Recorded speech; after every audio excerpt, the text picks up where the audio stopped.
తెలంగాణ నుండి Asia cup భారత మహిళా సాఫ్ట్ బాల్ జట్టుకి ఎంపికైన చేపూర్వ ప్రవళికకు మంత్రి పొన్నం ప్రభాకర్ అభినందనలు తెలిపారు.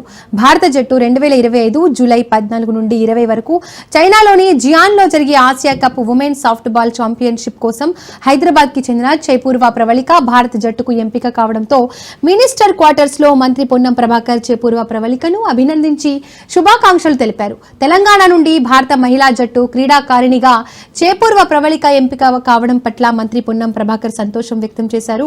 చేపూర్వ ప్రవళికకు ప్రత్యేక కోచింగ్ క్యాంప్ జూన్ 20 నుండి జూన్ 25, 2025 వరకు శ్రీనగర్లో జరుగుతుంది. చైనాలోని జియాన్లో జరగనున్న ఆసియా కప్ సాఫ్ట్ బాల్ పోటీలో చేపూర్వ ప్రవళిక బాగా రాణించాలని మంత్రి పొన్నం ప్రభాకర్ ఆకాంక్షించారు.